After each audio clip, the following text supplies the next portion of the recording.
Hi everyone, thanks for watching. You can support our work on our website ageoftruth.tv. And please like our videos, subscribe to our channels on YouTube, BitChute and Brighteon. And remember to hit the bell for notifications. And follow us on Instagram and Facebook. To be sure not to miss any of our shows, you can sign up for our newsletter on our website ageoftruth.tv.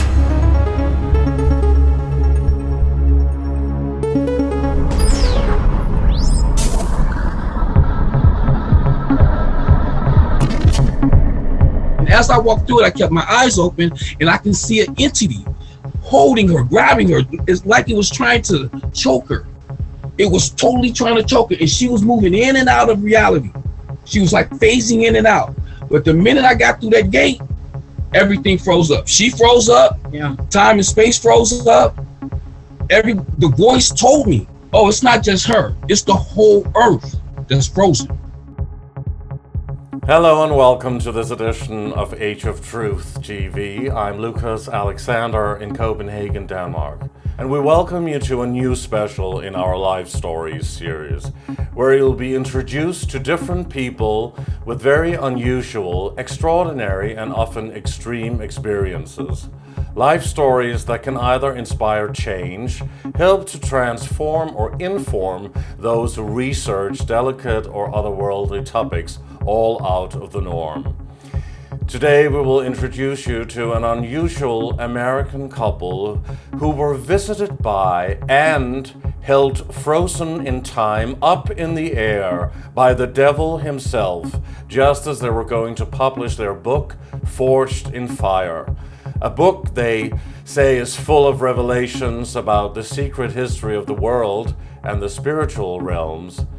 And they have both had some extraordinarily occult and esoteric experiences.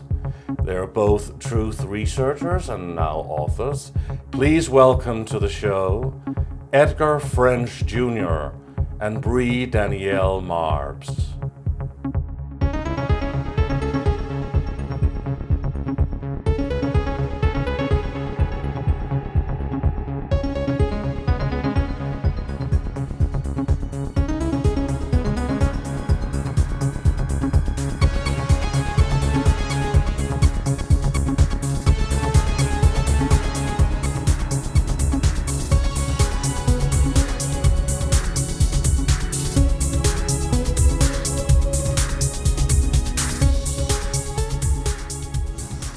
Good evening from Copenhagen, Denmark, and hello and good afternoon to our two guests today joining us from Pittsburgh, Pennsylvania. It's Edgar French Jr. and BREE Marpes. You're very welcome, both of you, on the show. Thank you. It's an honor to be on your show, Lucas. We think you guys are the best interviewers, hands down, worldwide. It really is. We are ecstatic seeing you. It's we didn't think it would happen, but it has. Yes. Yeah. How wonderful. I really appreciate that. And it's so great to meet people that has been watching our work for years, because, you know, it's for all of you that we're doing this. So it's so rewarding. For us as well. Thank you. Yes, it is. And the fact that the kind of truth we have to offer to the world is very important. And I'm glad that we are able to speak with you, Lucas, and answer any questions that you may have. First of all, I'd like to begin by reading something from your book. To the skeptical, unwitting reader, the time in which we're living is a time unlike any other in recorded history. For late is the hour, and all humanity has developed its civilization into Lucifer's false yet glorious dark light, stemming from the birth of mankind itself. Our perceptions of reality have been altered and stunted down throughout the ages. Universal truths were systematically kept secret by those of our own being and those beyond our three-dimensional realm. Those are the very first words in the prologue to your book, Forged in Fire. But before we get into all the details about your own otherworldly and scary occult experiences along with your life stories, I have a first question for you. What if God does not exist at all? What if the idea of an all-powerful, compassionate creator and source in the universe is a blatant lie in order to give humanity false hopes, and that the real force behind creation is a universal machine known as the AI, artificial intelligence superbrain computer, who rules without empathy or compassion?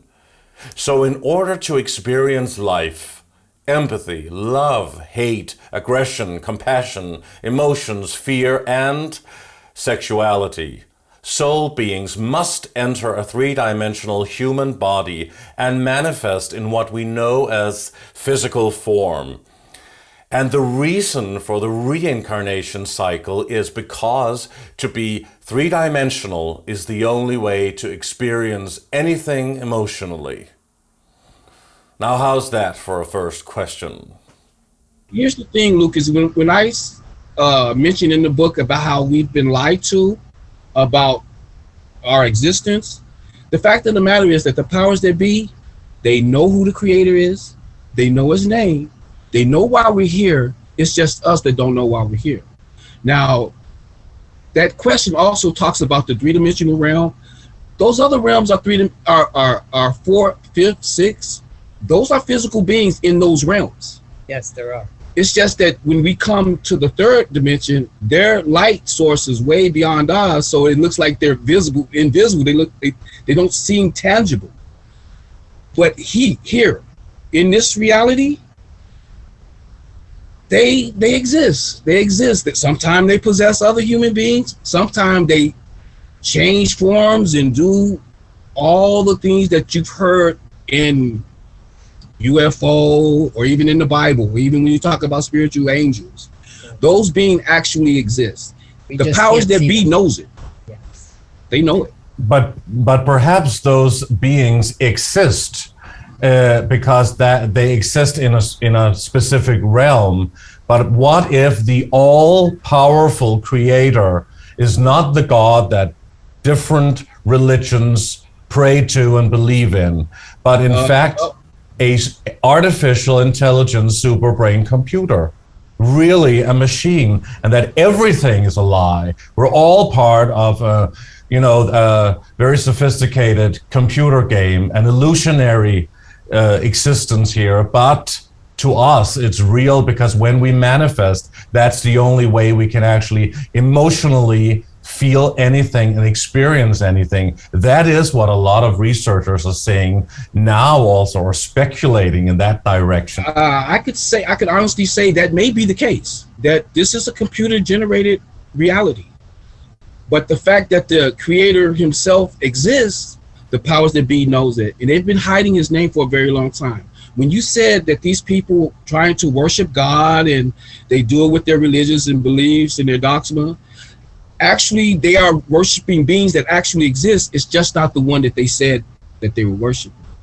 Yeah, and they don't know, because the whole world is actually put upside down, right? And the whole and our perception is being hijacked, and also religions are, and they're all really worshiping the opposite of what they think they're worshiping. Actually, what if it really is the sophisticated AI superbrain computer? Well, that's if it really was that, I wouldn't have had the experience I've had. Yeah. We wouldn't be here. See, that AI, I would. This is just my own opinion, but when you hear the story of Adam and Eve and they talk about that apple, what if it was AI? That information, they even put it on the machines today. They put that little apple, giving you a clue, right, that this was probably what they, had their interaction with, and that we're not what they think we are. If you look at any of the biblical texts, you'll see that it's mostly allegory. A lot of people like to put it with esoteric and astrology and astronomy, but in actuality, there's a story that's written in ancient texts that tells why we're here and who put us here. Right. Now we need to get back to that story, and everything else is irrelevant.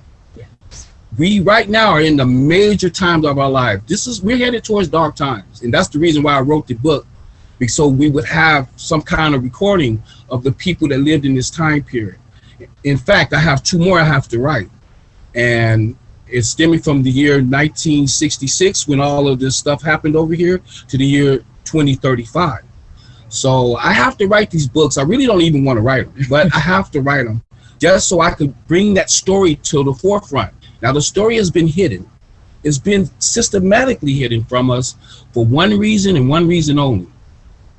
We're some very special beings, and we have an inheritance, and it's universal in nature, and they don't want us to get that inheritance. Exactly. And they are using AI and this artificial intelligence to try to make us believe that this is what this power base is made of, but in actuality, it isn't. There is a being out there. It's a physical being with a name, and he really has a personality that we ourselves we have inside of us. Yes. So as long as you have that hole in your heart, you're never going to reach to that creator, but he made us in order to... Why do you think it's a physical being? I mean, what evidence is there to support that claim or idea that it's anything physical? It should be non-physical, totally interdimensional, huh? Well, because it was already written who this individual were. We've already had humans interacting with this individual for many but that could just be manifestations, like we are manifestations, right, on a 3-dimensional plane. Well, they also talk about alien manifestations, and some of them are not even real, but they can manifest and take physical form. Some of them can shapeshift and whatnot. We know about all of these different alien entities, and some are only interdimensional, like archons, and probably what they call angels as well, angel beings. Right. Well, so this God creator, how could that be anything physical at all? That's very limited thinking, isn't it? Religious dogmatic. Right, that's a religion dogmatic. But here's the thing: we need to know the order in which we were created. See, here's the thing: there's only one creator. He created the gods as well. We were created to take the place of the gods that's out there now, and that is our inheritance, and that's where we need to get to. They don't want us to have that. That's why they want you to believe in a power source that's not real, that is not a real entity. You can use any name. The beings that you see are not real. They just live in this dimension. But in actuality, those dimensions are real. We only take up a small fraction of the electromagnetic spectrum of light in this 3rd dimension. There are so much out there that we can't even conceive the light that's out there. But I can say this, that I know for sure. Every time you look at the lights in the sky, every star, every little dot, there's life around every last one of them. And we are meant to go there. So that's why there's never going to be too many people on the planet Earth. These are all the things that they're saying to you to make us believe that we're just these physical beings on a 3-dimensional plane, that we're using up all our resources. We're not supposed to be here. And that's not what the stories tell. That's not what our history tells. What story are you referring to specifically? The creation story, the story of Enoch, Adam and Eve. Yeah, the story of Adam and Eve. So you're talking about the Bible. The Bible and all other ancient texts. But the Bible is written by man.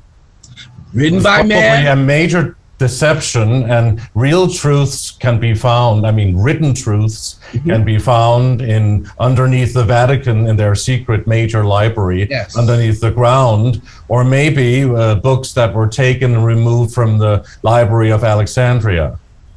Yes, absolutely. Yes. And that information still exists. People still have their hands on that information, but hide it from me and you. Yes. They hide the information from us. So if we really truly want to find out the real truth, we cannot go by the Bible anymore. It's a book that's been flipped, twisted, turned inside out, changed to make a Masonic order in this world. Once you start understanding that truth, then it gets dangerous. Then you get people coming for you. Yes.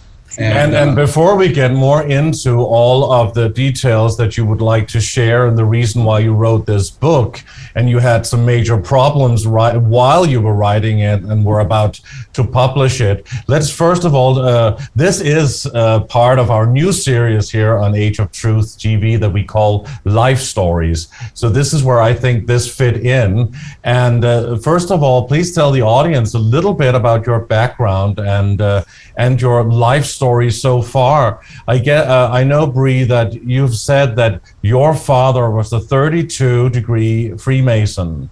Yes, and you were part of a certain or specific kind of bloodline, or how is that? How are you related to anything, let's say, significant in terms of their idea of what is significant? Yes, well, he didn't really, my father, when he was alive, he really didn't talk about it much, but he was a 32nd degree Scottish Rite Mason, and he had gone to the meetings and whatnot. But when he stopped going to the meetings, he lost everything. And Your sound is gone. Hello? Hello? Can you hear me? here. Hello? Hi. Hi, can you hear me? Uh-oh, yeah, we lost you for a minute. Oh, yeah. What was that all about? Okay. To be honest with you, look, we've had people on our communication lines from the get-go, from the start. Wow. They're listening to everything we're saying. They're documenting it. Right, yeah. They're watching everything. So I was kind of surprised you was able to get this far with us. Right, yeah. But why are they listening to you? Huh? Why would they be listening to you, whoever they are? Well, because they know that the information that I'm presenting is true.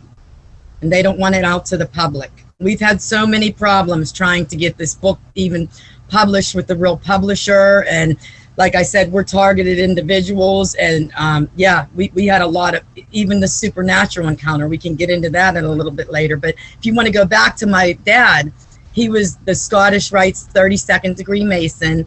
And like I said, he wasn't allowed to talk about it with his family because he was sworn to secrecy. But all I remember is when he stopped going to the meetings, he had lost everything, became an alcoholic. Just a lot of crazy things happened to me and my family. Yeah, we lost 2 homes because of it. And he had even showed me at the time, he had the original script of Eyes Wide Shut. Remember that movie by Stanley Kubrick? Of course, Yeah. amazing and very significant film, obviously. Yeah. So what did you say, that Stanley Kubrick's script to Eyes Wide Shut, your father had a copy of that? How did he get a copy of that? I have no idea. This was at the time that he was part of the Masons, and he had called me in the bedroom, and he was real secretive. He says, come here, Bree, I want to show you something. And he shut the door. He said, I have the original script. It was signed and everything. But at the time, I wasn't really like in the know of anything like occultic or esoteric or Hollywood. I was kind of just going to college, doing my own thing. But I didn't realize until later the significance of that script. And it had the missing parts. It had all the missing parts that were part of the movie. So, yeah. Yeah, they took 25 minutes out, of course, and he died before the release.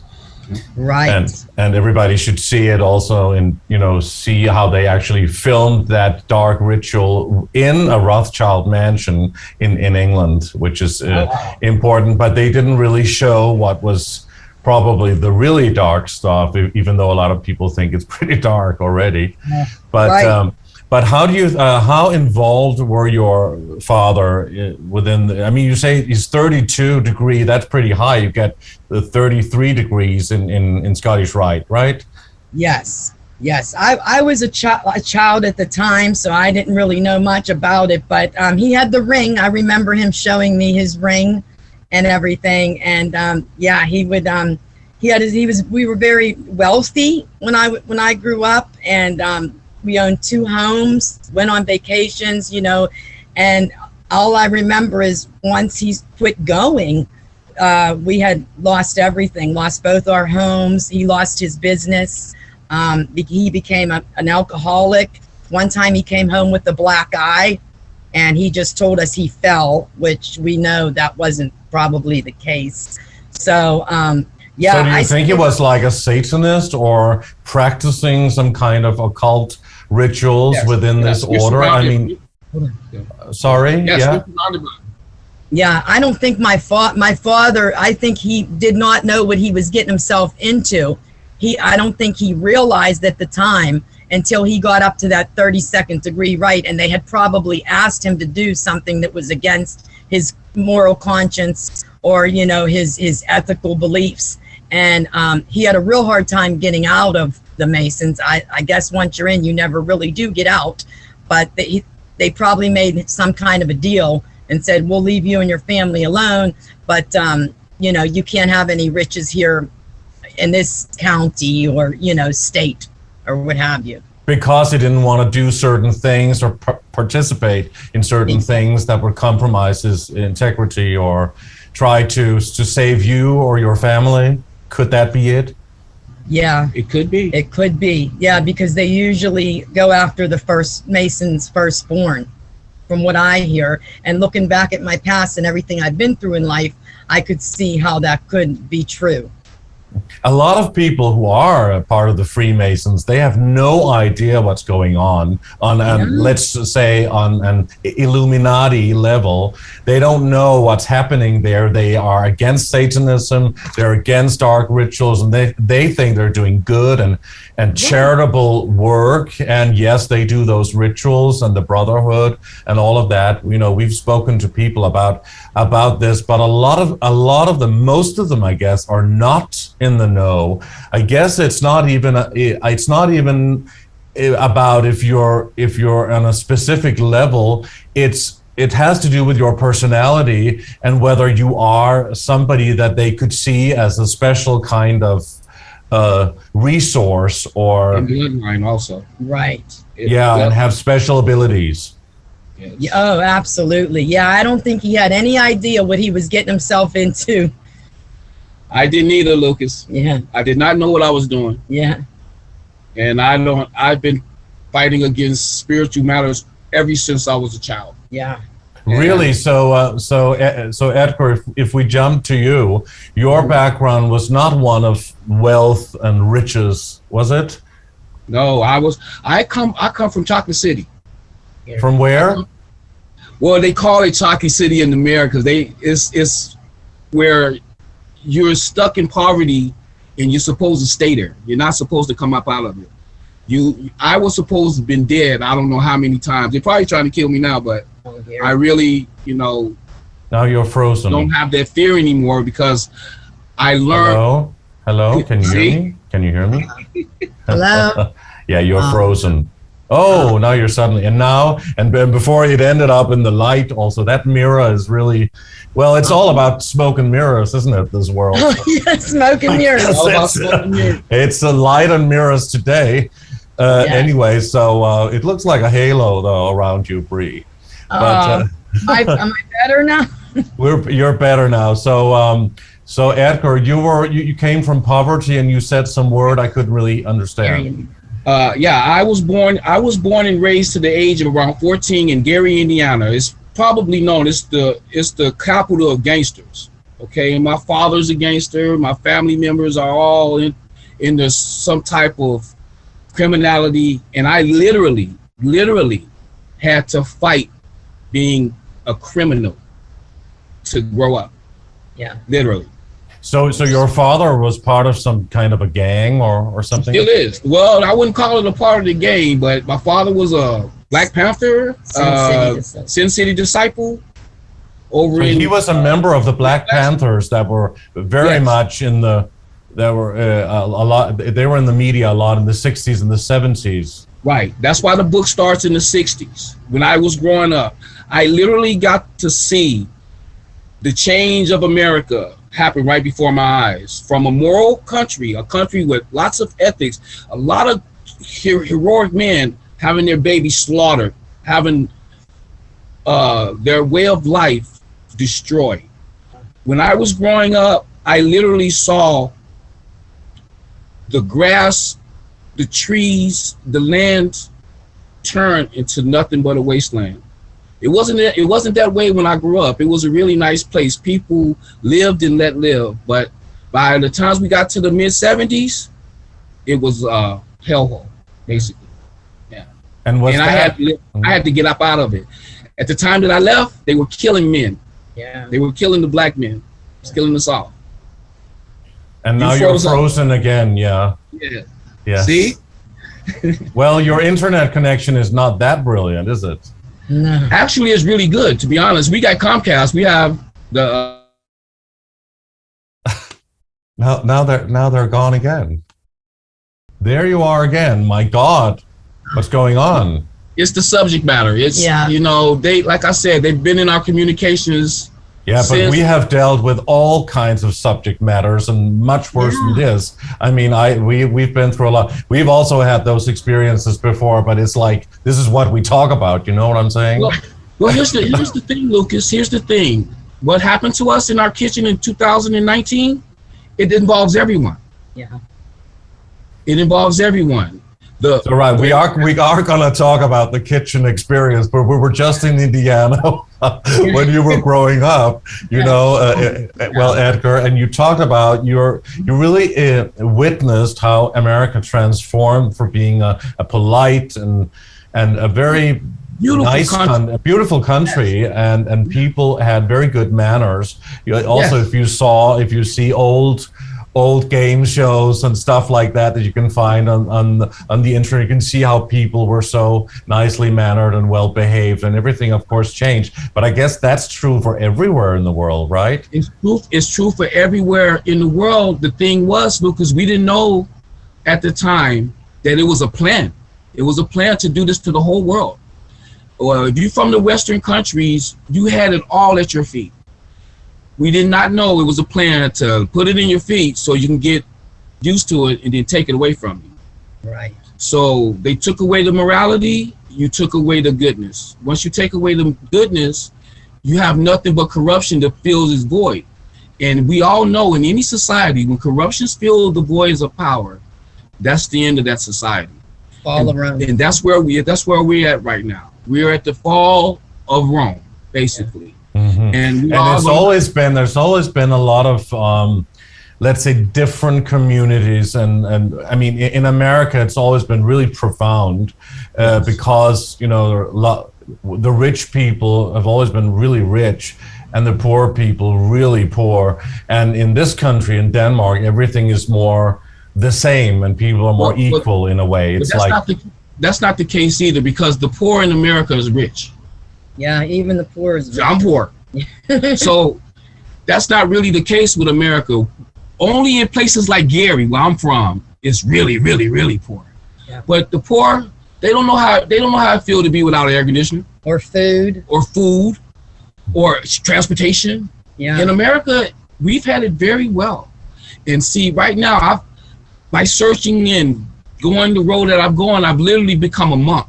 Yeah. I don't even really deal with people because I've transcended what society looks like. Right now, I see the world for what it really is. And I know this ancient text, and I know that they know this information, and they know the minute that man get this information, they start calling out to the real creator, they're toast. Yeah. This Masonic order that we live in is toast. The whole world is a Masonic order. East, west, north, south. And all our beliefs are based in Masonic dogma. Once you get out of Masonic dogma and start getting to the real truth, there's no more dogma. You're free. The truth will set you free. That's what it means. He's freezing. Yeah, you're frozen again. My God, how is this is going to continue? We have high-speed internet too, Comcast, the best. Really? Wow. Yeah. Who would have thought? You know, this is, now you're back again. All right. There's a lot of editing if we have to take that. I mean, we hope that people can be a little bit patient, the viewers watching here. But I was asking you, Edgar, if it wasn't even worse in the black community in the old days in America. Oh, yes. Oh, yeah. But still, even in the black community, that's why when you talk this racism, how systemically racist it is in America, sure, we have some of that. But still, none of the people in this country would ever be able to accomplish what we accomplish here in any other country. Right. They're more racist in Africa than they here are in America. They're more racist where you at with black people than here. So that's not a question. That's not even should be an issue. And the issue is, we of humanity has to come together, period. That's the only way we're going to get out of this. We're facing darkness in a level that's never been faced before in history. So we all have to get past our Masonic dogmas and our belief structures and start coming together, because we all are flesh and blood humans that have an inheritance to the stars, and we need to get there. And the only way we can get there is we go past this secret society system. Now, America has a very good governmental system that's been taken over by criminals. Usurped. We have, yes, it's been usurped. We have the 3 branches to try to mitigate that, but it's been taken over. And it's our duty now as American citizens to get our government back. But that's going to take a lot of, I don't know, good men, good women coming together without being violent. Yeah. They want. What do you mean taking the government back? Do you think there's ever been a good government, so to speak? Hasn't it it's always been ruled by these top elitists? Always. But when I say a good government, I'm saying a government that doesn't have the hierarchy symbol as everything they do, because that breeds greed. When you flip it over, that's a whole totally different subject. And the only way you can do that is by knowing who your creator is and why you're here. Once you get those 2 questions answered, everything else is irrelevant. But that's your point of view, talking about the creator. It's very religious in the way you describe it. Oh, no, this the way that we've heard before. People talking about a creator, and you have to believe in this, you have to say his name and all of those things. That's something we hear a lot, especially in America. But it's much broader than that, isn't it? The universal laws. No. Yeah, well, the 10 Commandments. Those laws are just the few laws to get you the universal to understand. But it's not more broader than that, Lucas. It really isn't. It's always been about who you worshiping. Every civilization has always had that question. It's always been that. Okay, I follow this God. I'm a Philistine. I follow this. Okay, where you got it? That's what makes the Jewish or the Hebrew God so unique, because he came there. He did stuff. He was there. So people knew about that God. He wasn't stone and clay tablets anymore. Hey, this is a real being, and we want to be with that being. That's what made the Hebrew God unique. Now that God is they don't worship him no more. They don't worship him no more. That God name is Yahweh. Even Jordan Maxwell knew his name. He just didn't like to say it, but he knew the name. That's what everything boils down to. And until we don't get to the point of being humble enough to accept that there's a real creator and he has a name and you got to be calling out to him, we're never going to get there. See, we are the ones who are childlike. We won't accept some other power over us, but we got powers over us. Even the New World Order want to be over us. They do not want us to be free men. Yeah, but the majority of the population of the world, they do give their power away. They do believe in something bigger than themselves. They do worship instead of understanding that they themselves are all powerful beings, that God is within them, that they are part of God, that we are part of the universe. That's how it is. That's also natural and universal law. Basically, everybody is giving their power away. It's the biggest power tool that the top elitists and the bloodlines within the Illuminati family structure, how they have used their power to, let's say, entangle the whole world in their dark web. Well, we allowed them to do that. You're absolutely right when you say we give over our power. But yeah, you're absolutely right with that. But we allowed them to do that. We allowed them to have that power over us. Yeah. We could take that power back. But here's the thing, Lucas, and I don't want to be like controversial but I am. This is how it's gonna be. I come from reality. I come from a world where I don't have everything given to me. I have to work hard, maybe 10 times harder than the next. So I'm going to take, that was my biggest problem, because I was one of those children of the book. I put everything in my life into that book. Come to find out the book has been tampered with. There's stories in there that don't make any sense. A lot of it is esoterical in nature. It's not real physical proof that these things actually happen. So I went searching deeper. And the deeper I went searching, the more I found out that, hey, they're trying to hide this name. Why are they trying to hide this name? Everybody can use everybody else's name, and yeah, this being is that and this, but this name here, you get in trouble for using it. Right. You'll get your. Why do you get in trouble for using it? Because that's the name of the creator. His name is Yahweh. That's the name of him, and they don't want you to call out to it, because we live in an electromagnetic vibrational universe. If you start using that name, he will appear, just like he appeared to help us in the kitchen. Yeah.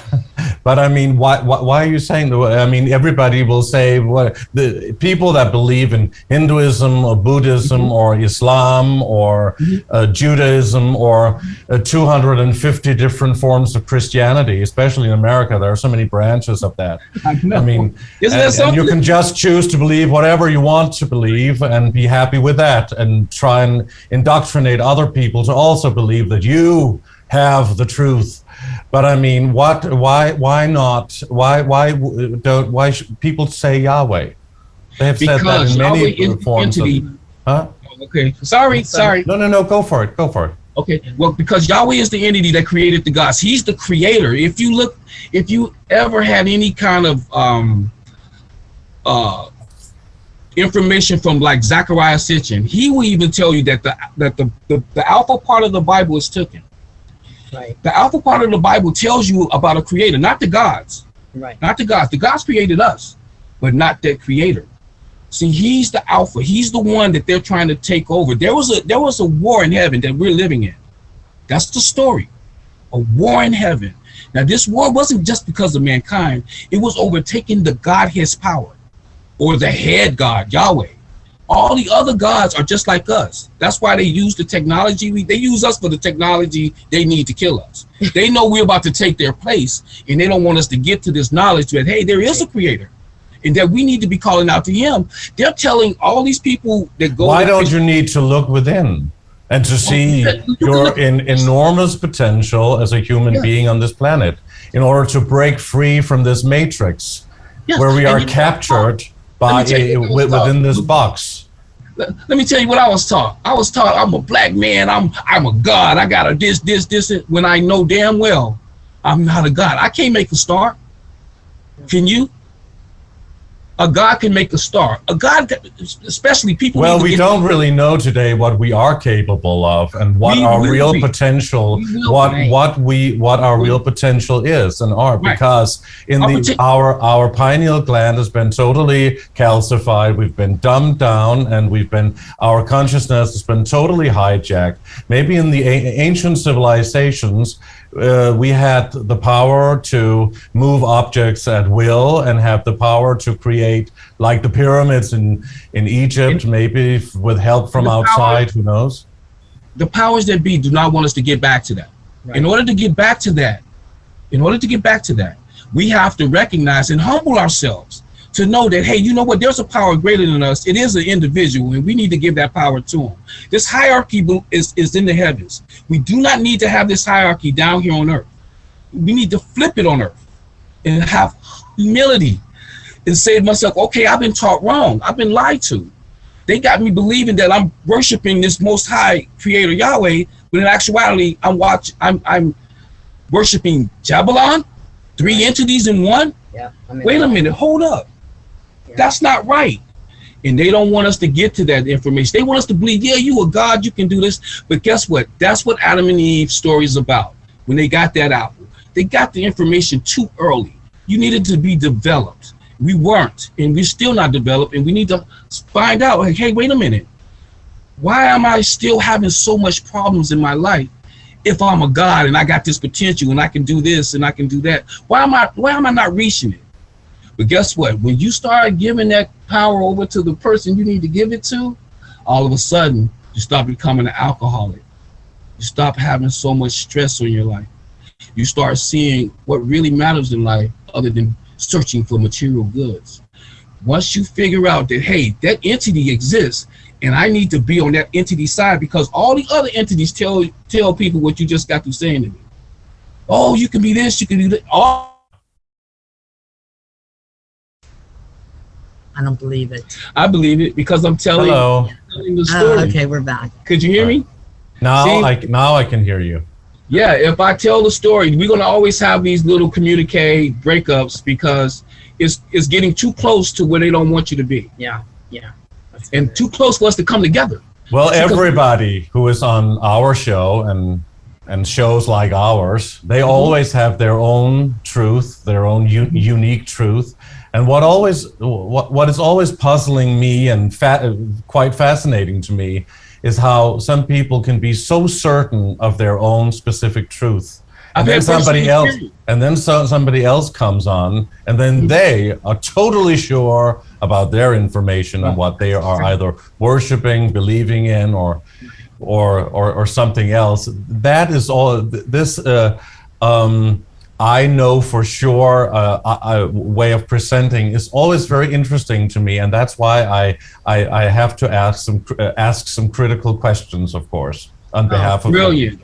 And I understand. I've seen you're absolutely right. And to be honest with you, Lucas, I would not come so sure if I didn't have what happened to me. Because you weren't sure. I had because I wasn't sure. When I first met him, I was not sure. So I had to find out if this was the case, then this is what I'm gonna do. And you know what happened, Lucas? I ended up not being able to have with friends. I ended up being isolated from humanity, ostracized from the people. I don't really talk to people. I'm like a monk now. Yeah. I don't want to be a monk. I'm gonna do it from the streets. Yeah. So well, if you're a monk, you're married to BREE. I guess that means you're not a monk. Not, No, that means I'm a monk. I'm the only one to talk to. That's religious dogma. Yeah. That's where you get that from. You get that from religious dogma and Masonic ritual. Yeah. I'm not. I'm a free man. I know that men and women make one unit. Yeah, but you don't. But I'm a monk. I'm a monk in the sense that I don't deal with people. Yeah. I haven't dealt with people in 8 years. Yeah. Because to be out. So you have created your own interpretation of what it is to be a monk.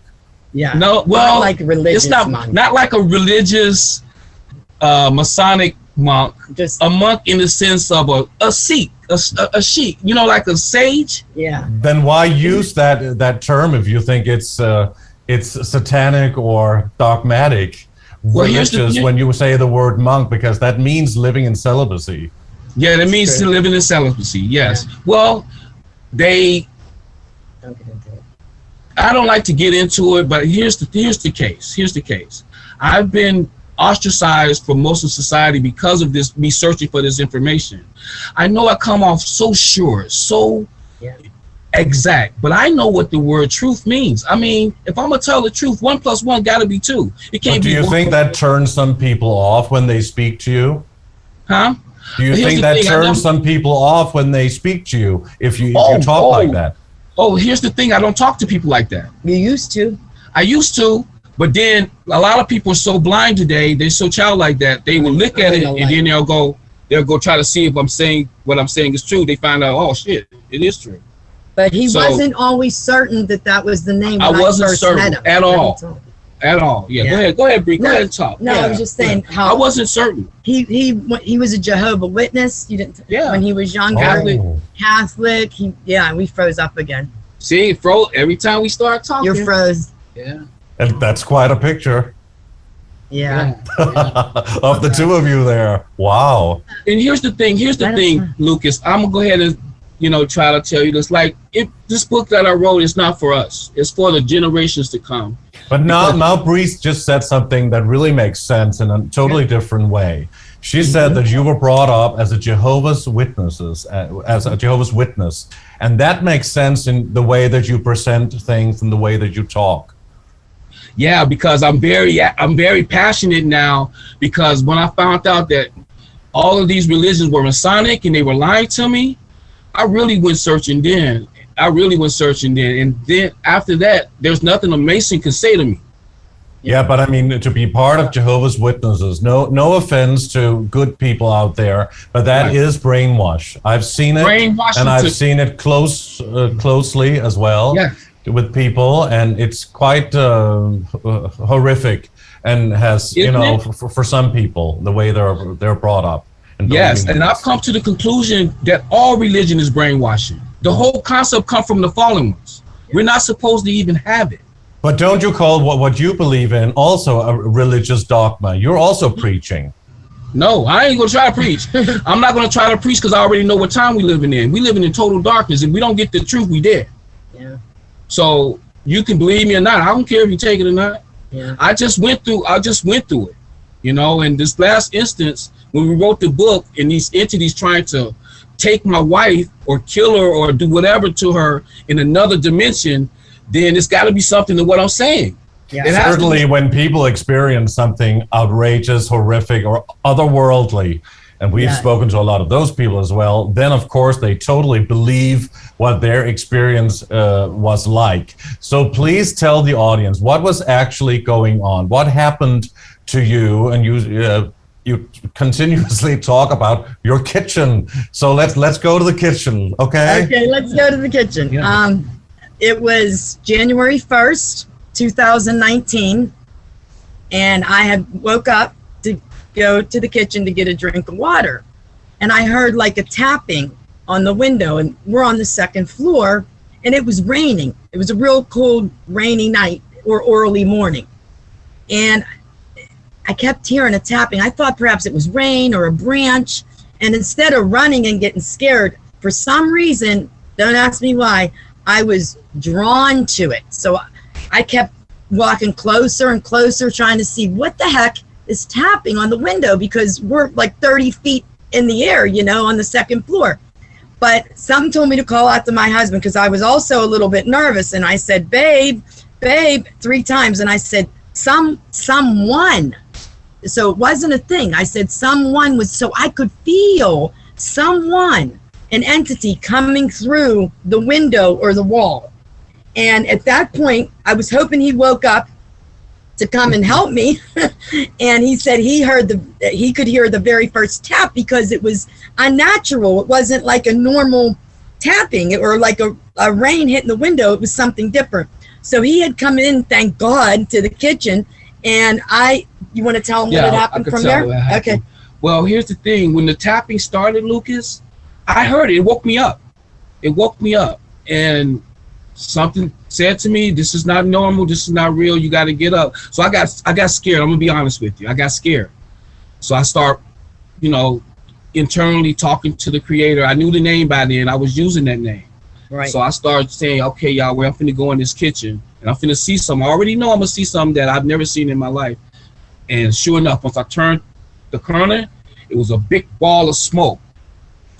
Just solid smoke swirling. Some call it the smoke of Lucifer. I've heard that phrase before. Right. And I didn't have any time to get there and be like, oh. Right. So I just kept walking. And then the voice said, do you want to close your eyes? I said, no, I want to see what I'm facing. See, now this is not a religious person going through this stuff. I know I sound religious now, and that's because I've been through what I've been through. You're getting firsthand information like you're talking to Lot, or you're talking to Enoch. Right. That's what you're getting right now. Yeah. I could care less if a person believe me, or if you think I'm trying to tell you the truth, because I know truth is 1 + 1 = 2. So if I live that way, that's the way I'm going to be. So my truth is irrelevant. What I believe don't mean nothing. Right. We need to come together now. So we need to know that there's a God, and his name is Yahweh, and you start to see what happened to you when you start using that name, and be real about it. But when I went to that kitchen, I saw that big old wall. Yeah, I saw that big old wall. I walked through it, and as I walked through it, I kept my eyes open, and I can see an entity holding her, grabbing her. It's like it was trying to choke her.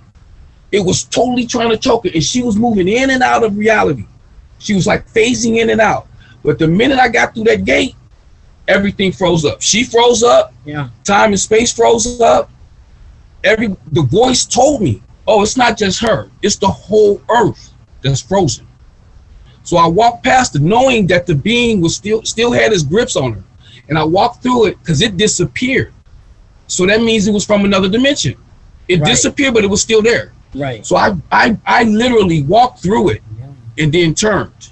Once I turned, the whole earth, the whole building went boom. And I felt that, and I woke up at that split second, Yep, and I made eye contact with him at that split second. And then apparently I froze back up again. Froze back up. And the boy said, oh, she's frozen in time, you frozen in the whole earth was frozen in time for that one little moment. I was the only one walking right. in that time period. Right. Then as I'm looking at her, she moves from the kitchen to the living room outside the Stargate. See, at that moment, I didn't know it was. I'm sorry to jump in here. What do you mean? Mm-hmm. You're frozen, Bree, and then you what? Go. When you just move while you're frozen. Yes. In the air, floating, flying, right. Whatever.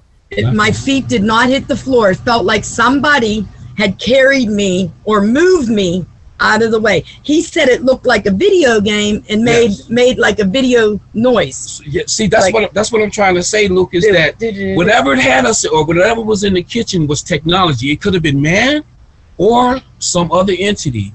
But I know that just ties in with what I started out with, asking if we're all part of a super brain AI computer. Yes, I know. And but we know that everything is, holographic. That's at least what we have come to believe now after all those years of research, that everything is holographic in structure. Right. And I tend to agree with you. I think maybe we are in some kind of computer game, but it moved her. It moved her out of the Stargate to the living room where the outside that wall, it moved. When you say Stargate, was it like a round thing, like from the movie Stargate? No, it was I say Stargate because it was a totally out of this world experience. I went through a wall of smoke, a thick wall that looks like a wall with smoke swirling in it. Once I got inside of it, everything was black and white. There was no color. Oh yeah. Everything was black and white. No color, no light. No light would come from the TV screen or nothing, or the window, no light. Or that mirror behind Bree. Or the mirror behind me. I'm so sorry. Oh, there's your face again. Yeah. Well, like the mirror behind Bree. It was total darkness. Yeah, it was total darkness. And I saw her move from the kitchen to the living room, getting her free from the area where I call a Stargate, because apparently I was leaving and I didn't know it. She saw me coming back through the ceiling. Right. But did you experience this, Bree, being frozen in time? Yes. I'm sorry, what did you ask? Did you also experience what Edgar experienced, seeing you frozen in time? Oh, in the air, floating in the air. Yes, my timeline, because I was froze up twice, my timeline is a little bit off, but I tend to remember the sequence of events. Once I was moved from the kitchen to the living room, I saw two entities fighting, one dark and one light, and they were really fighting, banging each other up against the wall. I mean, just really going at it. And I yelled to my husband, I said, babe, do you see them fighting? Do you see them fighting? And he said, no. And I'm like, and I looked to the kitchen to see where, and I said, where are you? And he said, I'm in the kitchen. I looked, he wasn't in the kitchen. I said, no, you're not. He said, I'm in the kitchen.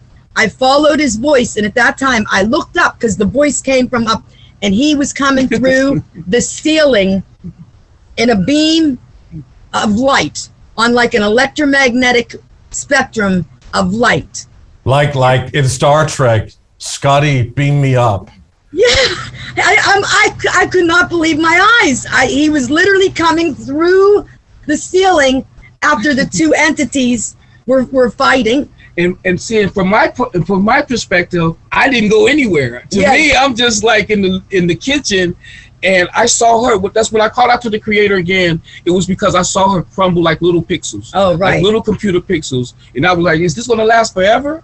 And that's when a ding of light came, and then that light just spread out with color and light, and it was coming back to reality. But that was me coming back. Right, coming back into wherever they was going to take her. Right. Yeah, for wherever they was going to take her. So you would say, and you claim obviously, that you had a collective experience, even though it's there are two variants. We don't like to mention that word these days, variants. But there's a variation of Yeah. each other's story. At least it's Yeah. not the same experience, but kind of the same. It is the how same experience. yeah, So here's but the thing, okay. Here's the thing, Lucas. I'm sorry.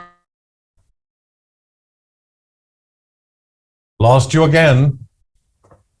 Yeah. Not only were you frozen in the air, you were also freezing up here all the time. Maybe that's just what happens at your place. It's an electromagnetic thing between the two of you that you have to freeze up all the time. It's quite obvious you're freezing. Exactly.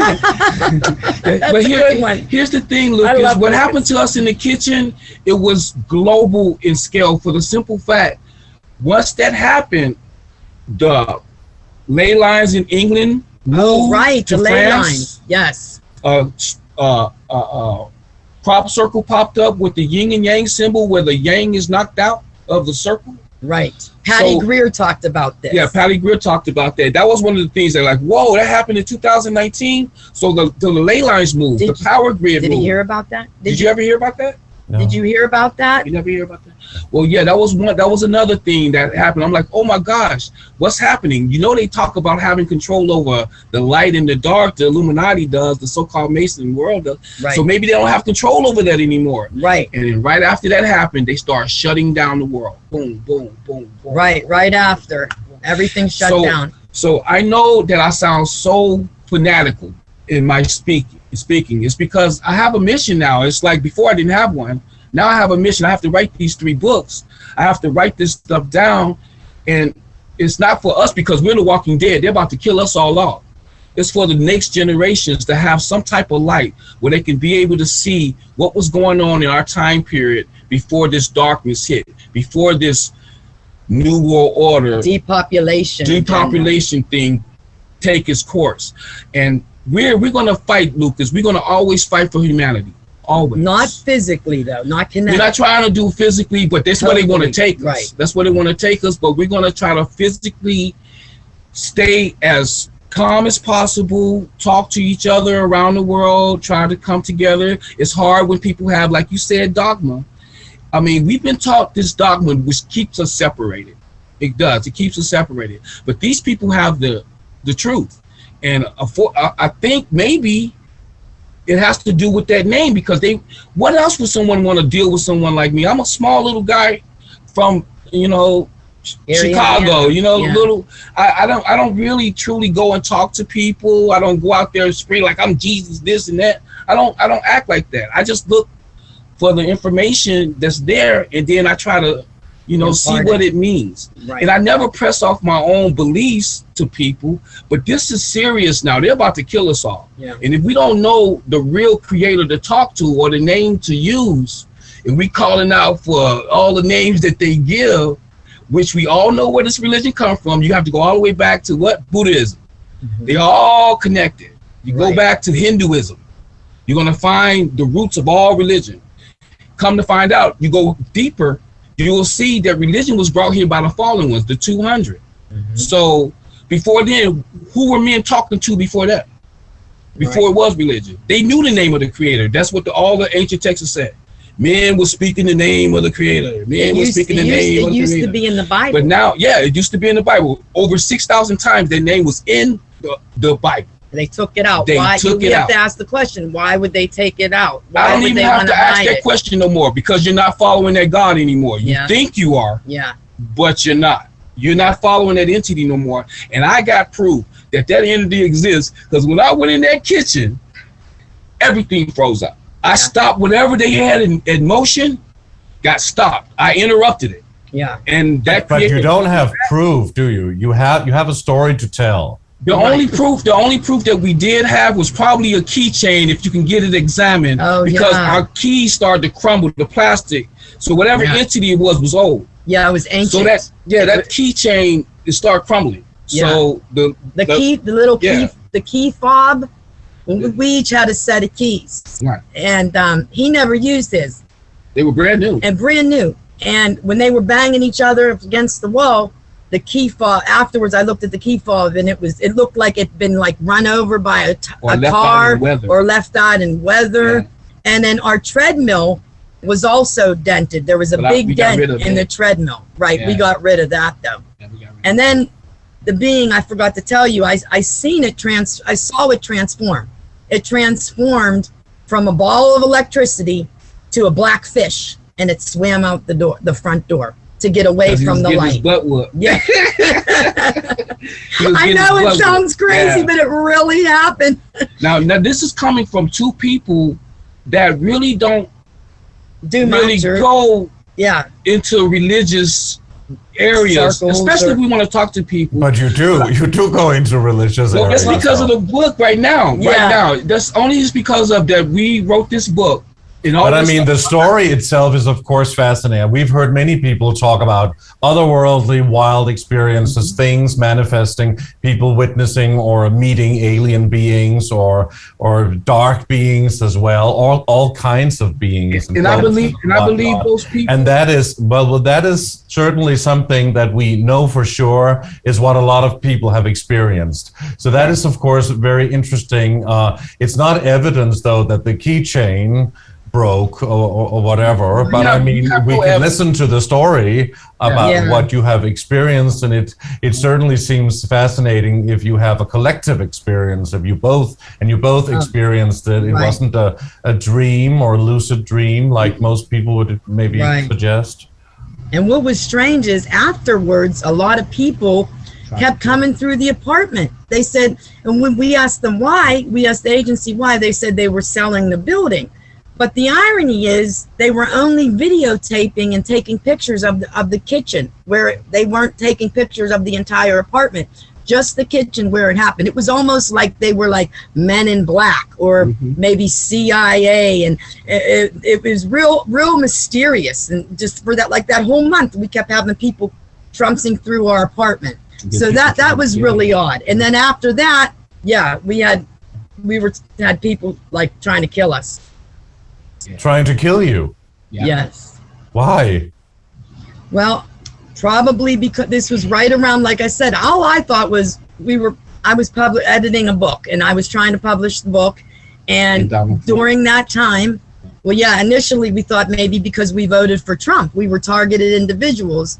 So it was either Trump or the book, or maybe a little bit of both. I had people following me. I was almost abducted in broad daylight twice off the street.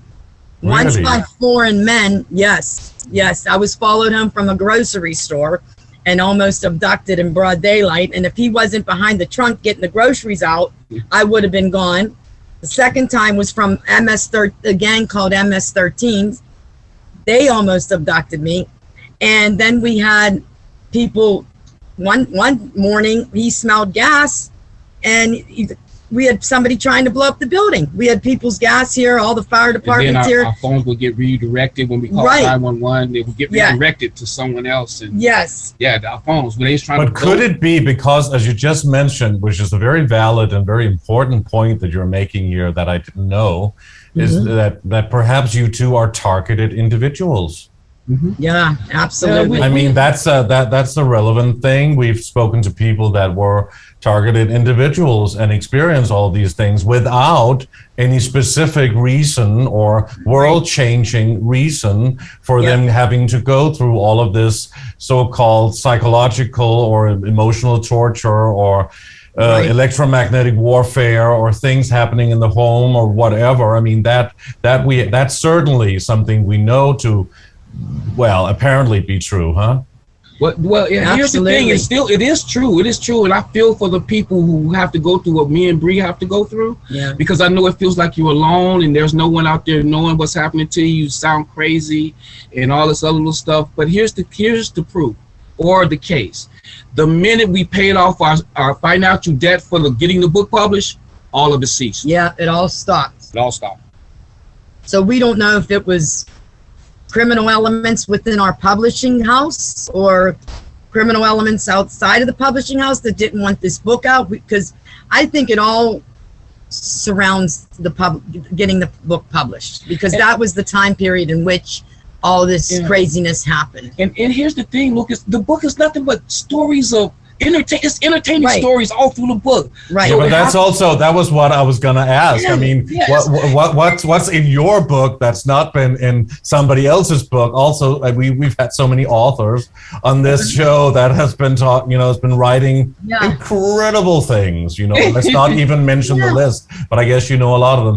But I mean, what's in your book that should be that explosive? Well, here's the thing. I would say the name of the go ahead. I would say it would have to be the name of the creator and the importance of using the name of the creator and what he had to go through his entire life to get the truth about who is this right God, who is the real creator, not Right. God. God is a title that humans should be worshiping.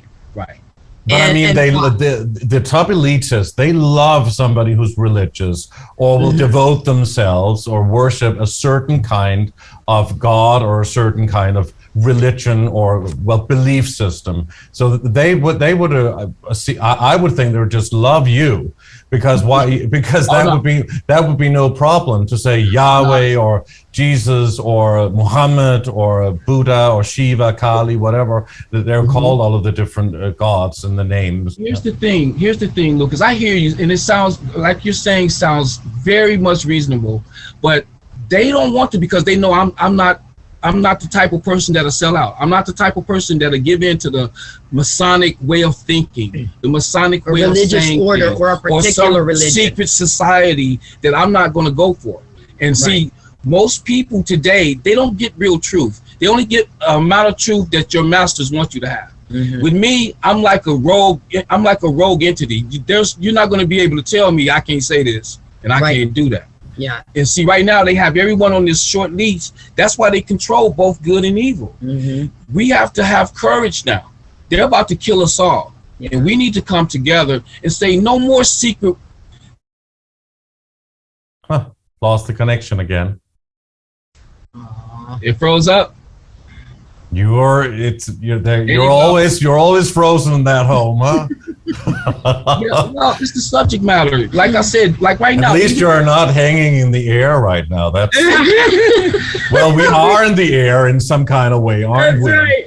Being here online. Yeah. That's it. Right. Here's the thing, Lucas. The people that control the communication lines are the very people that don't want this information out. Right. So we're going to have the information is going to freeze because it's true. Yeah, but what's the information really? I mean, you can mention that you are devoted to a God and saying Yahweh, and you can say that 200 times, but you can also say it 199 times. Yeah, or you can say it 100 times. But I mean, where else can we go in the story? Okay. We can go in the story. Okay, I'm devoted to Yahweh. It doesn't mean that you have to be or anyone else. I'm not telling you that. We're going to all have to deal with truth sooner or later. The truth is going to get out there sooner or later. So once the truth come out there, and because we're so proud, we didn't allow it because that's what you say and that's what he says. If we didn't go and try to look into it, if you go and try to look into it, be warned, you will get in trouble. Yeah. People will start to mess with you. When will somebody start to mess with whom and why? When I say you, any person that's looking for truth, and they start going into ancient texts or that's trying to go outside of the religious dogma to find it and start using that name, all of a sudden you're going to get ostracized. People are not going to want to do business with you. You're going to find yourself all alone, feeling depressed, not wanting to go with this truth because everyone's leaving you alone. And that's because most people are ran by Masons. The Masonic orders they don't want to most lose society. their job or lose their So that's that. Now you're also a little bit, I think, talking about ordinary people. On this channel, we allow all kinds of points of views and different ways of believing this or that, and all kinds of people who are not the same and don't believe the same things and may not certainly agree with the guest that was on last week, for example. So we don't have one opinion. I never speak my opinion on this channel. I don't have one because I have to be the voice of the viewers and the people watching. That's why we love your show. That's why we love your show. We love the questioning, by the way. Thank you so much, because people need to understand that truth is going to come out. And we're in some dangerous times. Yeah. And we're gonna need as much help as possible. So like, I know I sound very fervent. That's why the name of my book is Forged in Fire. Yeah. He froze up. Oh no. Yeah, he froze up. You froze Not up. the best angle, I have to say. But yeah, we're so happy that you're giving us this chance to even say what we're saying. I'm not saying I'm right, Lucas, but something's going on here. Right. And we want to know But that it's your experience, and we're listening to that. But I'm just saying, where else can we take the conversation here? I mean, you've said the Yahweh, you've said what you believe, you think that's the truth of the world, and that's fine. And maybe that resonates very, very deeply with some people watching, and that's also wonderful. Man. You know, and fine. But maybe we also have other topics we can get into. Absolutely. Oh yeah, most definitely. Most definitely. But see, for me, it's kind of hard because it's all intertwined. Like, let's say my life story. I've always been dealing with entities trying to do something to me. Yeah. I've always had entities, you know, involved in fires in my life, walking through my grandmother's house, slamming doors, windows. So I've always been into the spiritual realm. Right. Unseen forces. We could talk about, unseen forces. Right. I've always been dealing with unseen forces. I mean, literally, hands to hands. Right. And I never have until I met him. You're a white woman who has married a black man. And we know, and what my question will be is that if you have experienced discrimination or racial issues while you've been together, for how long have you even been together? Yes. We met back in 2014. And I was working at a grocery store and he happened to walk in one day, and that's how we met. And then like a few weeks later, they closed the store down. So it was almost like fate. To meet each other. Yeah. And so we can meet each other. Yeah. And I've been writing on the book all this time, and I couldn't get in the way. She's an English teacher. I'm like, what the heck? Yeah. So he told me he was writing a book, and I'm an English teacher. And I said, oh, wow, you need an editor. I'll help you edit it. And so I helped them edit it and everything like that. But yes, absolutely, Lucas, I was a teacher at the Boys and Girls Club. It's an after-school program that's been in our community for 40 years. I was a teacher there for 10 years before COVID hit, and they shut us down. But I was well loved by the community, the kids, the parents, everything. But he and I, as a couple, were just ostracized from the community. Nobody talks to us anymore. And we kind of feel like alone in our little town, but we're also surrounded by real witches and warlocks. Yeah. So they closed the Boys and Girls Club down, but they put in a coffee shop that's basically satanic in our little town. So we've been overtaken basically by Luciferians, devil worshippers in my own town.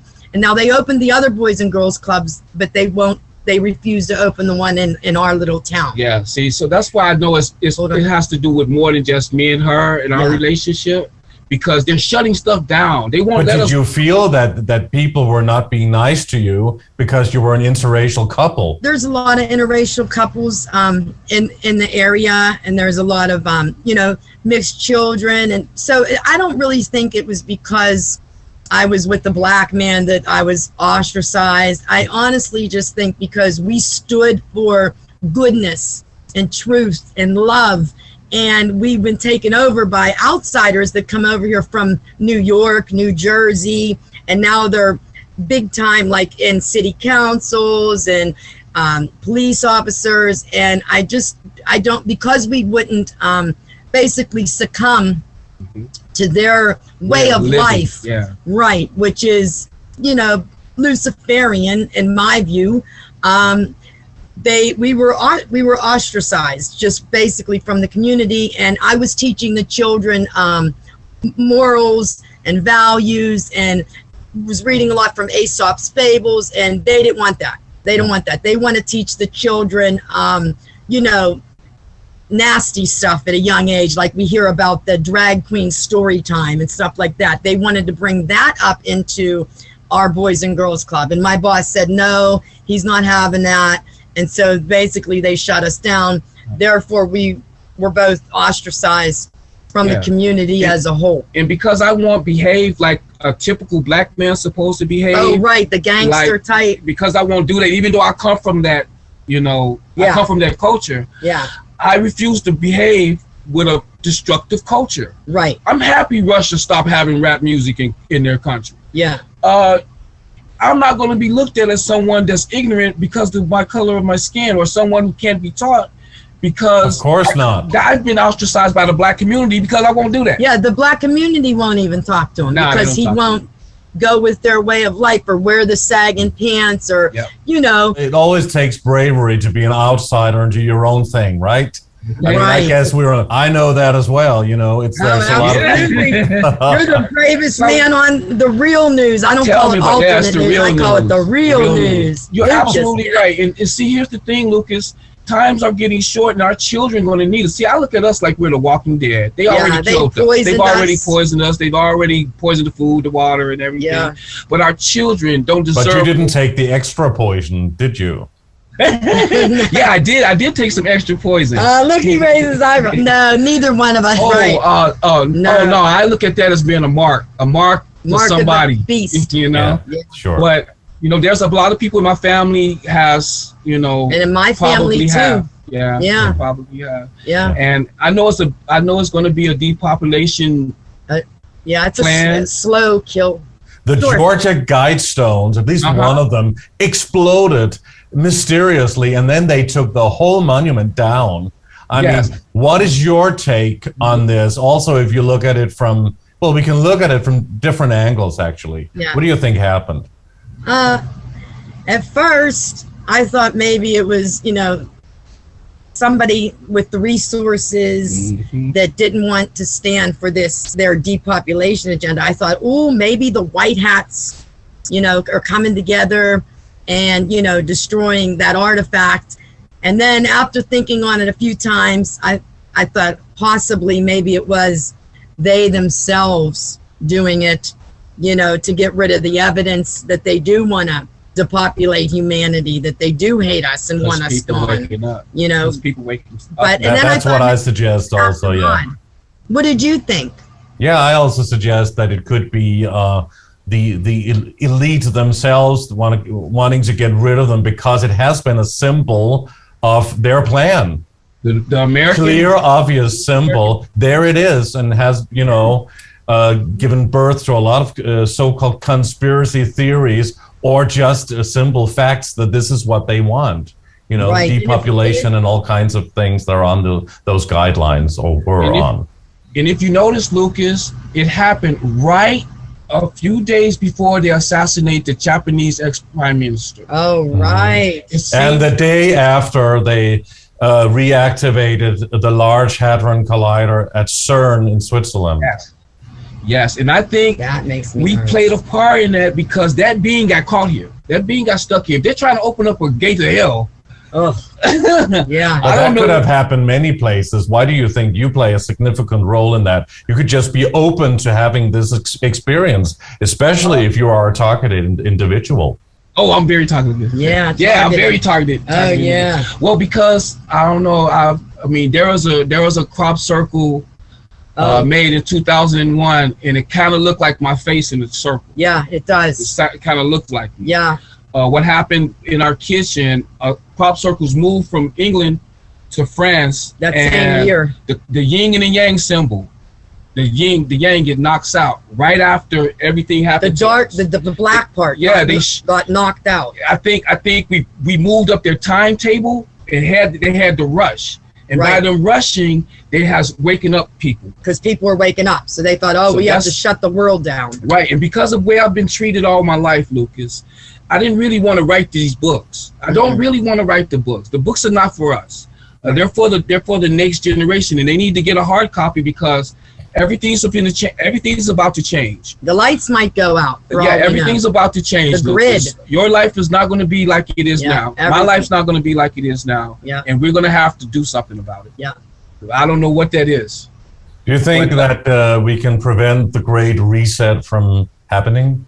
or make the Great Reset our reset instead of theirs. Right. Yes. The Do you think some kind of reset is needed in order to get away from the old way of living, where people were basically, under amnesia in some kind of way, huh?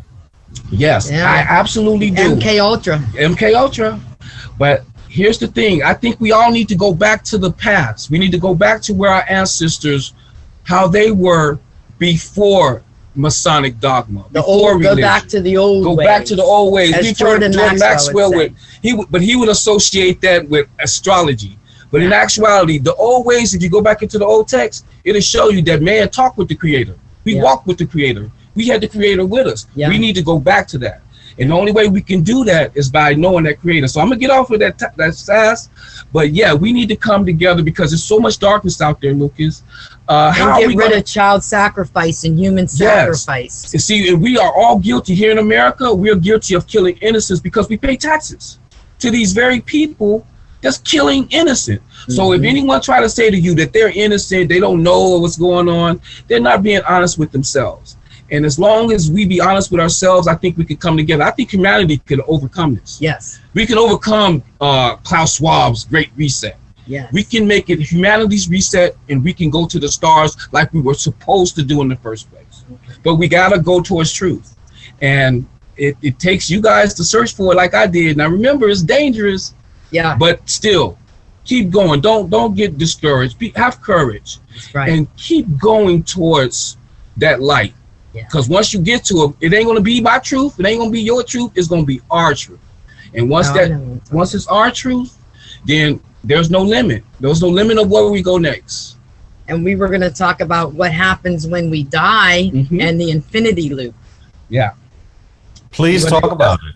Do you want to give your take on the number 8? It's just my take. And there's two numbers that we need to always, how we hear about them talking about numerology and all this other stuff when they do all of their little magic, little spells. They Gematria. Yes. Gematria, right? Well, in that Gematria, there's two numbers that really truly stands out. That's the number 8 and the number 3. The number 3 is everything that's going on wrong with us right now. It's how the hierarchy symbol is made, 1, 2, 3 sides. It's past, present, future, and they have been controlling it for a very long time. The number 8, it makes it significant because it's just one move, you make the perfect circle. It never breaks. It never pops out, and that's why we make it the infinity symbol. But in reality, time is linear. It's supposed to go straight. Yes, I always ask that question. Why is the infinity in the symbol of an 8? Shouldn't time just be linear? Like, should we just keep going? Yes. Yeah. See, but why did they do that? Because they have to tell. They believe in something very strongly, and that's karma. They don't want us. Right. They don't want to have the karma of killing everybody. They want us to have that karma come back on us.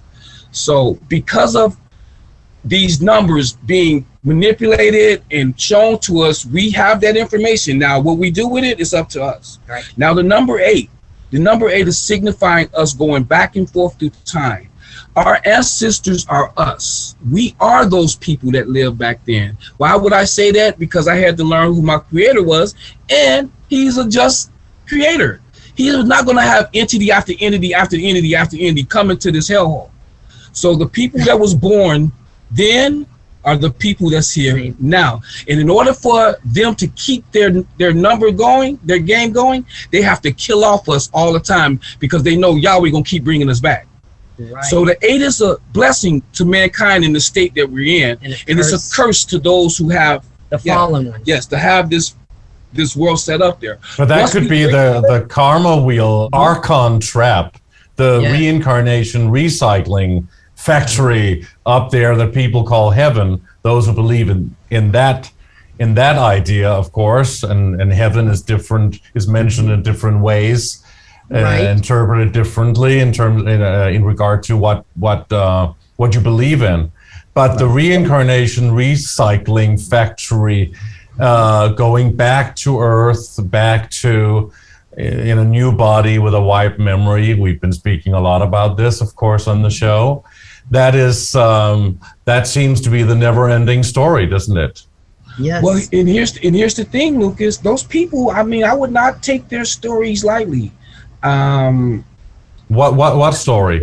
Whose The story? stories of us coming back and going through that recycle cycle. Some people call it a curse, and it is. It's a curse for those But who thousands of people, near-death experiencers, who does not know each other, who has had different experiences. Some people were agnostic or atheists or believing in different religions. They all had the same kind of similar experience. Some people had out-of-body experiences. Some people saw it in a clairvoyant mediumship seance and whatever. I mean, a lot of people have talked about this, but from different angles. So that would lead you to expect that that could actually very, very well be true. And some people can go back and see their past lives. And if that is a hijack by these archontic forces controlling Earth and somehow being allowed to control Earth, then that is maybe the karma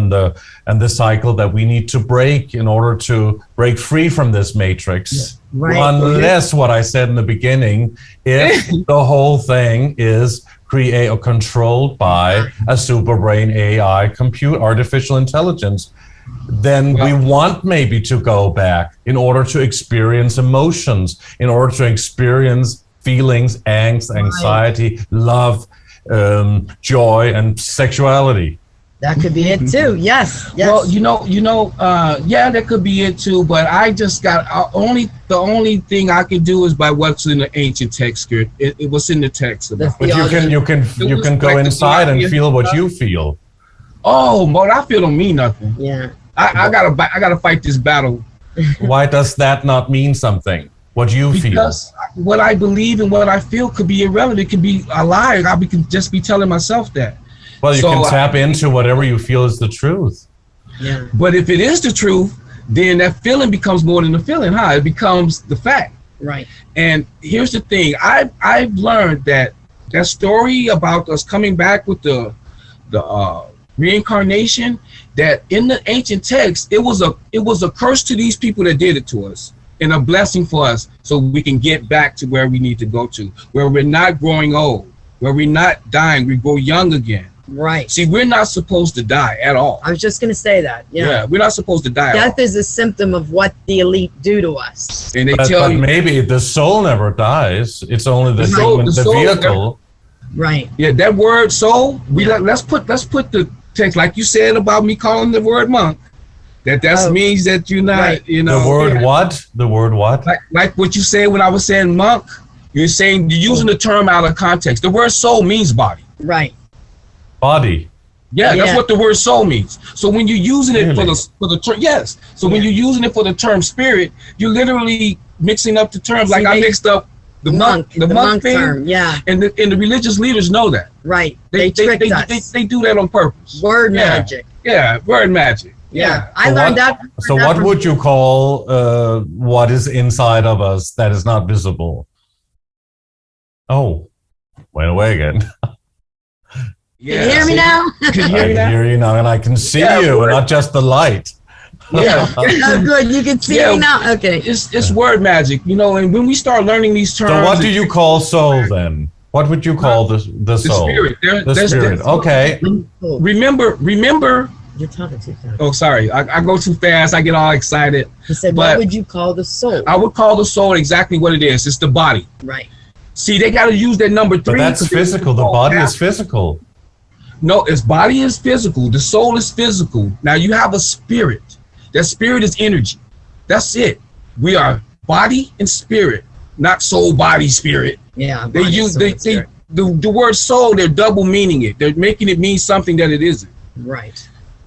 So we won't be saying our spirit. We'll be saying our soul instead of you see how they use word magic? Yeah, but they also say spirit is the same as spirits that you drink and that you get drunk from. See how they take that? When we know this, the word spirit actually means energy, life force. Yeah, but energy and life force. What is inside of us does not die. Only the vehicle, the body. See, and that's what that 8 is for. and we're being recycled as a blessing for us and a curse for them, because there is a creator, and it's been a war. There is a judgment. It's already been judged, and these people are going to die.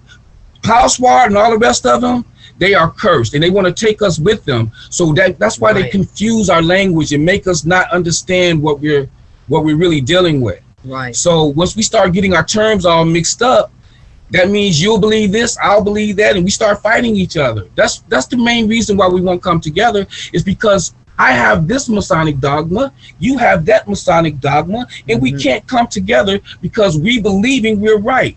That's why I don't want you to think I'm right. I just want you to just read the dang book. Just read the book. Yeah. Well, you said it yourself. Actually, nobody could say it better than you right now. Sorry. I'm just a very animated person. I keep my emotions on my sleeve. I don't really truly try to, hide anything from people. And that has been a curse for me. A lot of people, they don't have the courage to say what they feel or think or or they run away from it. They run away from it. But I've been taught, because of my life experience, having so much hardship in my life, that you only have one life, and you better be you. Well, maybe you have many. Unless you keep coming back. Maybe you have many, but that's still just one life. Yeah.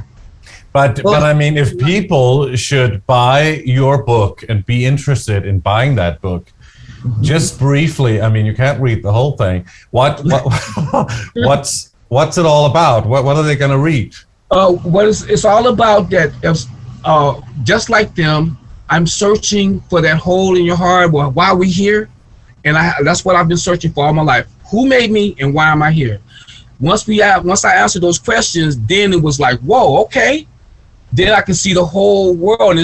It kind of makes me a lonely person, because everyone else look like children to me now, because I know what's the world's made of. And it's also very entertaining. And it's entertaining, and we're about to go towards darkness, Lucas. And and it's entertaining.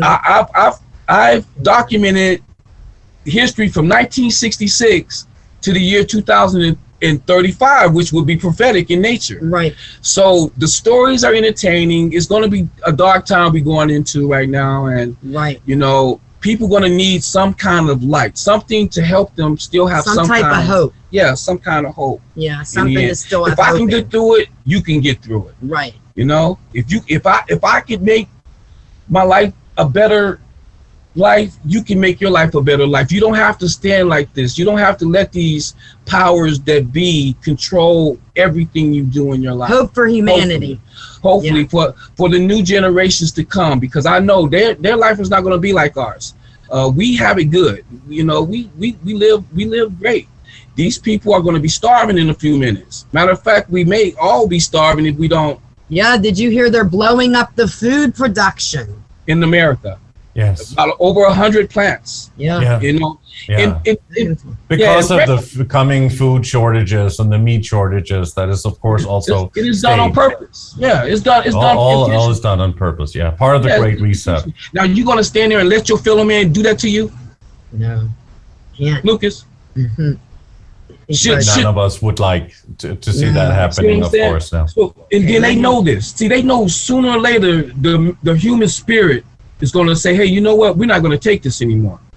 Like over what's happening over in when was it, Sweden or that's where Lucas is over there. What the farmers are fighting back right now? Oh, where is it? Dutch? Yeah, the Dutch farmers are fighting back. In Holland. In Holland, yeah. The Netherlands. Yeah, I think. Yeah. People are not going to stand for this. They know that. They know that. And this will also happen in our part of the world and basically all over. So it's important to connect with all of the people that wants a better world, no matter what they believe in, huh?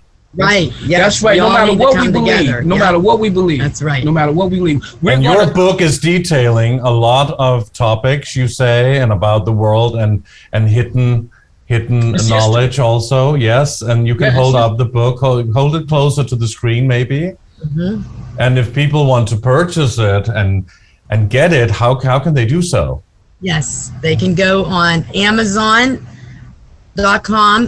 Amazon Books, and it's available in Kindle and hardback, or they could go to Barnes and Nobles, or Durant's Publishing Company.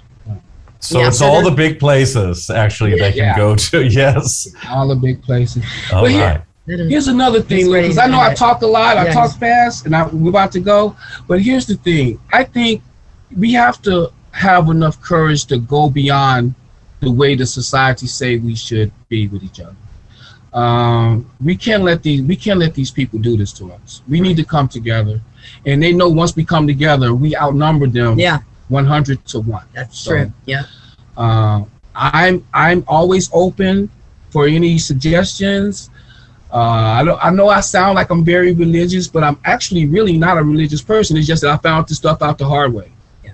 You know, like right before we go, I just want to say this. Jordan Maxwell, the way he lived his life that way because he knew. Oh, freezing up There again. you go. Yeah. Too bad with the connection, but just remaining moments here. You were just mentioning Jordan Maxwell. Yeah, I know why he lived his way the way he lived his life, because I do it. You know, everyone likes to give in to the world, to the new world order, so they can get their job, get their businesses. So when you have that, what do you call it again, babe? When you just Material- have that material weight. Material, yeah. It doesn't- Longing. Right. You Right. don't really truly get to where I got to spiritually. Right. Because you have that weight weighing you down. Oh, I gotta get my business. I can't say this. I Right. can't say that. And Jordan Maxwell, he knew that the more wealth he would have physical in this world, The more the less he problems. would the more problems he would have, basically. Right. And the less he would be able to spread that information that he did. And I am ashamed of us that a person like that Jordan Maxwell, he had to live in poverty. He shouldn't. The information that he was imparting to people was priceless. Priceless. So what happened to our society when we let one of our own live like that, to Right. live in poverty?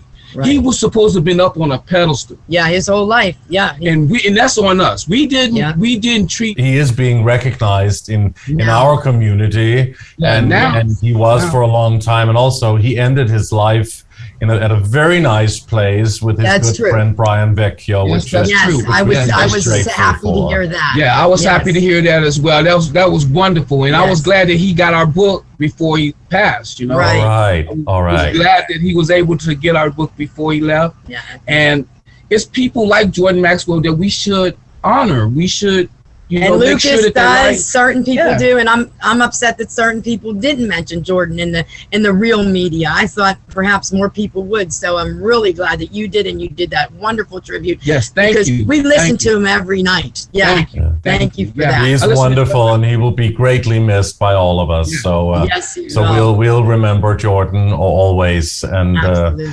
and be thankful for all the work he did before us.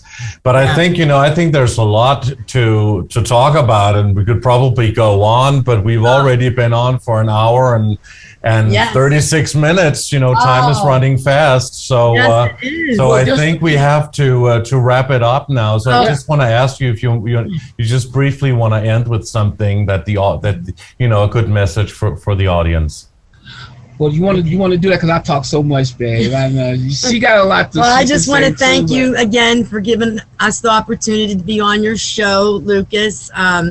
And we, are very honored to be guests on your show. And I just want to give a message of hope for humanity and say not to give up. We do have them with the numbers. If we all can come together in love and hope, we can definitely beat this New World Order death cult depopulation agenda by having courage and being like our ancestors used to be in the past, and standing up and showing bravery and courage for our children's children. Otherwise, there is no hope. But we need to have courage as men and women and stand up for our rights, our freedom, our God-given inherent rights. And not only that, Lucas, could you hear me?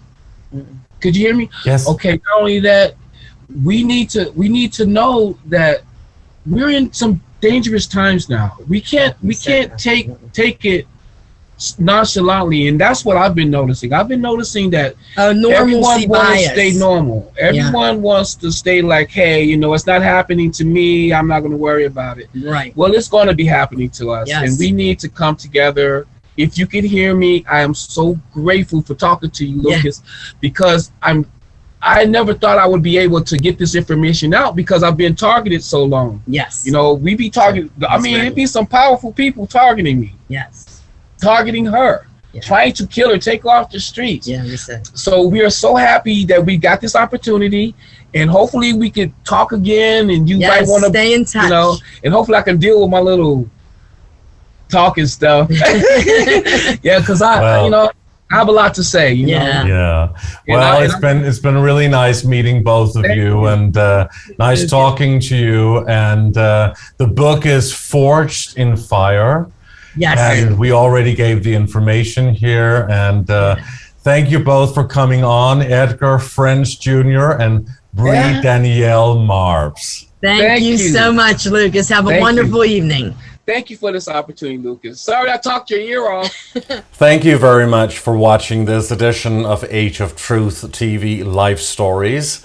And thanks to Edgar French Jr. and BREE Danielle Marpes for being on. And thank you all for watching our show. You can support us by clicking onto our website, ageoftruth.tv. And please like our videos, subscribe to our channel, and hit the bell for notifications. You can sign up for our newsletter on our website, ageoftruth.tv as well. Please also subscribe to our alternative channels on BitChute and Brighteon. And please know that your support is greatly needed and much appreciated. On behalf of the Age of Truth TV team, we thank you so much for watching, and we'll see you again soon.